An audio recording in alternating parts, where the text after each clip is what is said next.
नमस्कार दोस्तों, M&C education welcomes you all. M&C education में आप सबों का बहुत बहुत स्वागत है। ऐसे तो बताने की जरूरत नहीं है कि हम आज के सेशन में क्या करने जा रहे हैं, फिर भी एज अ रूल मैं आपको बता देता हूं कि हम अभी के इस सीरीज में जो अभी आज के वीडियो में हम जो डिस्कस करने जा रहे हैं वो CBSE सैंपल पेपर के क्वेश्चंस को डिस्कस करने जा रहे हैं। तो इस बारी जो है हम चैप्टर वाइज उनके क्वेश्चंस को लेकर आ रहे हैं। तो अब तक हमने क्या क्या कर लिया है, इंटीग्रेशन कर लिया है हमने, प्रोबेबिलिटी कर लिया है हमने, डिफरेंशियल इक्वेशन कर लिया है। तो इस तरह से तीन चैप्टर्स के क्वेश्चंस जो सैंपल पेपर CBSE ने इश्यू किया था उसमें जो क्वेश्चंस थे इन तीनों चैप्टर से रिलेटेड, वो तीनों चैप्टर से रिलेटेड क्वेश्चंस जितने भी थे वो सारे हमने देख लिए। आज हम फोर्थ चैप्टर लेकर आए हैं, वो है वेक्टर अलजेब्रा। वेक्टर अलजेब्रा भी हमारे पास टर्म 2 के सिलेबस में है। तो उसके भी दो क्वेश्चंस आपको पूछे जाएंगे, एक 2 नंबर का क्वेश्चन होगा और एक 3 नंबर का क्वेश्चन होगा। तो एक 2 नंबर का क्वेश्चन होगा और एक 3 नंबर का क्वेश्चन होगा। इस तरह से वेक्टर्स या वेक्टर अलजेब्रा से आपके पास टर्म 2 में 5 नंबर के क्वेश्चन पूछे जाएंगे। तो इसमें कोई ऑप्शंस नहीं है। CBSE सैंपल पेपर जो उन्होंने इश्यू किया है, CBSE ने issued by CBSE, in that sample paper we don't have any option from this chapter. Question number 3 है सेक्शन A का और क्वेश्चन नंबर 9 है सेक्शन B का, जो कि आपको वेक्टर से रिलेटेड है। सैंपल पेपर जब आप देखेंगे, आपको मैंने कहा था पिछले सेशन में कि आप जो है उसको डाउनलोड कर लें, प्रिंट आउट निकाल लें, ताकि आपको क्विक रेफरेंस के लिए मदद मिले कि आपको कौन कौन से चैप्टर से कितने कितने मार्क्स के क्वेश्चंस पूछे जाएंगे और कैसे से क्वेश्चंस पूछे जाएंगे, उसका भी थोड़ा बहुत आइडिया तो हमें सैंपल पेपर से लग ही जाता है। आइए आज के सेशन की शुरुआत करते हैं। क्वेश्चन नंबर 3 है आपके सैंपल पेपर का और आज के सेशन का ये पहला क्वेश्चन है, लेकिन हम जो है सैंपल पेपर के हिसाब से ही क्वेश्चन की नंबरिंग डाल रहे हैं। तो आप जो है सीधा सीधा मिला करके देख सकते हैं कि क्वेश्चन नंबर 3 जो है सैंपल पेपर का कौन सा है। तो वो वेक्टर अलजेब्रा से रिलेटेड है। इसमें क्वेश्चन है, if A cap and B cap are unit vectors, then prove that modulus of A plus B cap है दोनों is equal to 2 cos theta by 2, where theta is the angle between them. दो vectors के बीच का angle दिया हुआ है। आपको पता होगा या वेक्टर्स का जो प्लेलिस्ट है उसमें जाकर, हमारा जो क्लास 12th का जो प्लेलिस्ट है उसमें जाकर आप देख सकते हैं, वेक्टर्स के सारे ही वीडियोस हैं वहां पर। तो उसमें हमने वहां पर डिस्कस किया है कि अगर आपको किसी भी दो वेक्टर्स के सम का या डिफरेंस का मॉड्यूलस निकालना है तो क्या प्रोसीजर होता है, वहां पर भी आप देख सकते हैं। वहां से आप बेसिक्स ले सकते हैं कि क्या तरीका होता है। हर एक में जब भी आपको मॉड्यूलस ऑफ टू वेक्टर्स का सम या डिफरेंस, मतलब sum modulus of sum of two vectors और modulus of difference of two vectors जब भी निकालना होता है तो हम एक ही टेक्निक लगाते हैं कि हम इसको स्क्वायर कर देते हैं। ऐसा क्यों करते हैं? ऐसा इसलिए करते हैं कि स्क्वायर जो है ना, इसको चेंज कर देता है डॉट प्रोडक्ट में, क्योंकि हमें पता है कि डॉट प्रोडक्ट में ये जो है स्क्वायर, मॉड्यूलस का स्क्वायर जो है चेंज हो जाता है। तो हम जो है ये वाली प्रॉपर्टी लगा रहे हैं, स्क्वायर करिए, ठीक है। यहां पर हम सीधा सीधा लिख सकते हैं कि भाई सिंस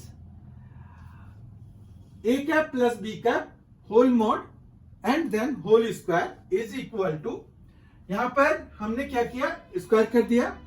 और ये किसके बराबर होगा, ये इधर तो हमारा 2 cos थीटा बाय 2 और वो तो हमें प्रूव करना है। तो हम जो है यहां पर बेसिकली क्या है कि अगर हमें मॉड्यूलस का स्क्वायर है तो हम डॉट प्रोडक्ट निकाल लेंगे। तो यहां पर डॉट प्रोडक्ट निकाल लीजिए, A plus B dot A cap plus B cap हो गया। ठीक है, अब जो है हम इसको ओपन करते हैं तो ये क्या आ जाएगा, A cap dot A cap plus A cap dot B cap plus B cap dot A cap plus B cap dot B cap. ठीक है, ये हो जाएगा। उसके बाद जो है ये हमने जस्ट डिस्ट्रीब्यूटिव लॉ लगाया। जैसे नॉर्मली हम दो फैक्टर्स को अलजेब्रा में ओपन करते हैं, मल्टीप्लाई करते हैं एक्सपेंड करने के लिए, तो वही काम हमने किया है। और ये कैप जो है यूनिट वेक्टर्स है, ऐसे उन्होंने लिखा हुआ भी है कि ये यूनिट वेक्टर्स हैं। तो अब यूनिट वेक्टर्स के डॉट प्रोडक्ट, तो इसकी वैल्यू कितनी होती है, 1 होती है। ये आप वहां के जो हमारा 12th क्लास का जो प्लेलिस्ट है उसमें जो वेक्टर्स के वीडियोस हैं उनमें से जब आप कॉन्सेप्ट देखेंगे तो आपको पता चल जाएगा कि ये 1 कैसे आया है। फिर आपको ये भी पता है कि डॉट प्रोडक्ट जो है कॉम्यूटेटिव होते हैं, तो इस तरह से ये दोनों सेम ही हो जाएंगे। तो ये सेम हो जाएंगे तो मतलब 2a cap dot B cap हम इसको लिख सकते हैं फर्दर, जबकि b cap dot B cap फिर से 1 हो जाएगा। ठीक है, तो हमारे पास यहां पर क्या आ जाएगा, 2 प्लस 2। ठीक है, ये 2 कैसे, 1 प्लस 1 से 2 आ गया, और ये 2 इसका है। और ए कैप डॉट बी कैप को हम फर्दर क्या लिख सकते हैं, तो डॉट प्रोडक्ट के हिसाब से हम इसको modulus of a cap into modulus of b cap into cos theta लिख सकते हैं। ठीक है, कोई प्रॉब्लम नहीं है। फिर ए कैप है उसका मॉड्यूलस, बी कैप है उसका मॉड्यूलस, क्या होगा, तो 1 होता है, दोनों का 1 ईच हो जाएगा। तो ये 2 into 1 into 1 into cos theta हो गया। ठीक है, अब जो है यहां पर इसका मतलब हो गया 2 प्लस 2 कॉस थीटा हो गया। ओके, फिर यहां पर से 2 कॉमन ले लेंगे तो ये आ जाएगा 1 plus cos theta, no problem with it. फिर यहां पर 1 प्लस कॉस थीटा को हम 2 कॉस स्क्वायर थीटा बाय 2 लिख सकते हैं, तो 2 कॉस स्क्वायर थीटा बाय 2 हो गया, यानी कि ये आ गया 4 cos square theta by 2, no problem with it. पर ये किसकी वैल्यू है, ये इसके स्क्वायर की वैल्यू है। ठीक है, यहां पर ये किसकी वैल्यू है, ए कैप प्लस बी कैप के मॉड के स्क्वायर की वैल्यू है। आपको क्या चाहिए था, आपको चाहिए था सिंगल वाली वैल्यू। ठीक है, तो हम इसका स्क्वायर रूट लेंगे। स्क्वायर रूट लेने के लिए हम यहां स्क्वायर हटा देते हैं, तो इधर क्या आ जाएगा, स्क्वायर रूट आ जाएगा।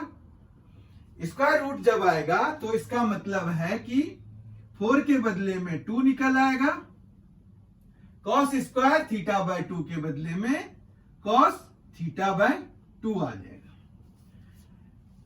अब स्क्वायर रूट में तो हमें प्लस माइनस दोनों आना चाहिए था, हमने यहां सिर्फ प्लस लिया है। प्लस इस वजह से लिया है क्योंकि हम मॉड निकाल रहे हैं, मॉड्यूलस कभी भी नेगेटिव नहीं लेना है हमें, तो इसीलिए ये हमें पॉजिटिव लेना पड़ेगा। और इस तरह से हमारा ये जो वैल्यू है ये पॉजिटिव होगा और ये प्रूव्ड हो गया। ठीक है, ये प्रूव्ड हो गया, हमें ये प्रूव करना था और हमने ये प्रूव कर दिया। This is the whole technique, how will you prove it, how will you represent your answer while you will be taking your term 2 examination, because it will be of subjective type. It will be subjective type in nature. You will have to write the answer, so you will write all these things. Fine, no problem with it. This is for 2 marks. Now we will see another question which will be asked from this chapter, and that will be of 3 marks. Let us see that question. Sample paper का question number 9 है, if A vector is not equal to zero vector, मतलब ये non zero vector है। A dot B is equal to A dot C and A cross B is equal to A cross C दिया हुआ है। हमें show करना है कि बी और सी वेक्टर जो है आपस में इक्वल है। कैसे करेंगे? ये प्रूविंग टाइप क्वेश्चन है, 3 मार्क्स का आएगा आपको। इस तरह का मतलब ये हुआ कि प्रूविंग टाइप क्वेश्चंस भी आपको पूछे जा सकते हैं, तो be prepared for that. Proving type questions require some extra skill, तो उसके लिए हमें तैयारी भी अकॉर्डिंगली करनी होती है, तो बहुत ध्यान से करिए उसकी तैयारी। अब यहाँ a dot B is equal to a dot c दिया हुआ है, तो देखिए हम कैसे इसमें प्रोसीड कर सकते हैं। तो यहां पर हम हेयर से शुरू करते हैं। a dot b is equal to a dot c, this implies a dot b minus a dot c is equal to zero. Zero vector भी कर सकते हैं या जीरो हो गया, जीरो वेक्टर की जरूरत नहीं है क्योंकि ये दोनों स्केलर से हैं। आपको डॉट प्रोडक्ट से स्केलर मिल जाता है, तो हमें वेक्टर लगाने की जरूरत नहीं है, बिल्कुल भी जरूरत नहीं है। अब हम यहाँ डिस्ट्रीब्यूटिव लॉ लगाएंगे, तो ए वेक्टर हम कॉमन ले सकते हैं दोनों में से। देखिए ए वेक्टर दोनों में कॉमन है, ए डॉट बी है, ए डॉट सी है। बहुत ध्यान से देखिए, बी माइनस सी वेक्टर आएगा इक्वल टू जीरो हो गया।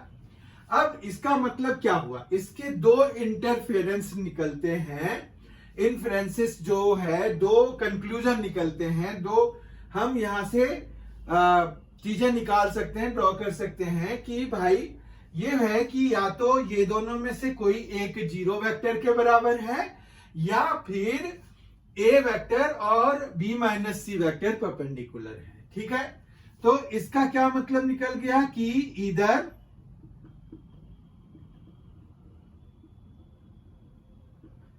ए vector is equal to zero vector,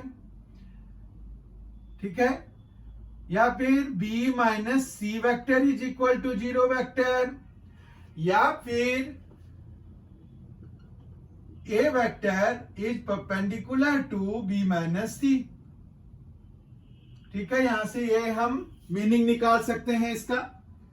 अब हम आ जाते हैं जो हमें दूसरी चीज दी हुई है। दूसरी चीज क्या दी हुई है? ये तो हम ऑल्सो करके लिखें। ऑल्सो क्या दिया हुआ है हमें? A cross B is equal to A cross C.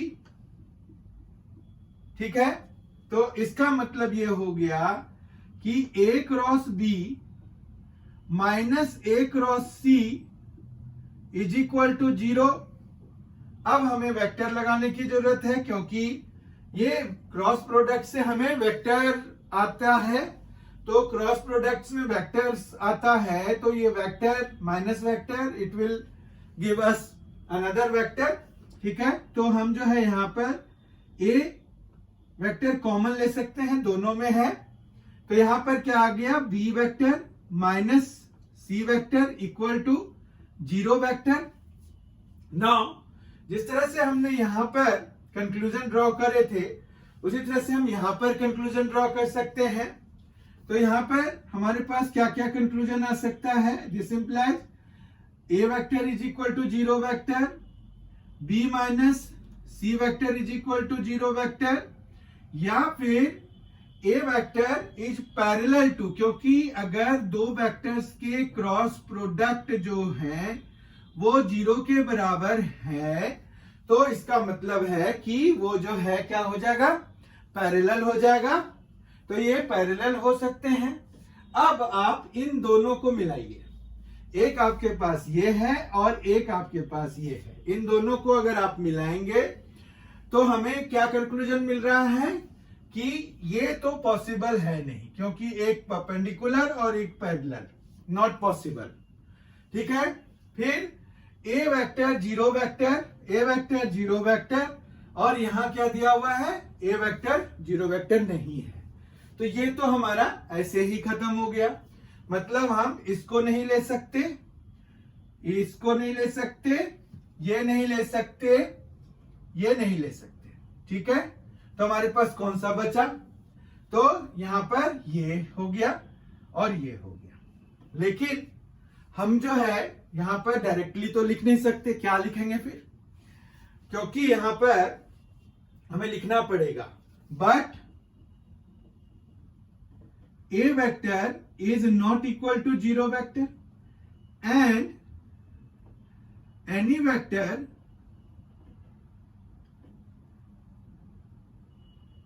cannot be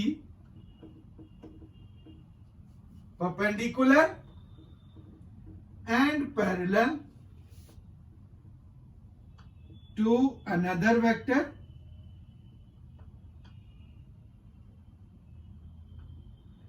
at the same time.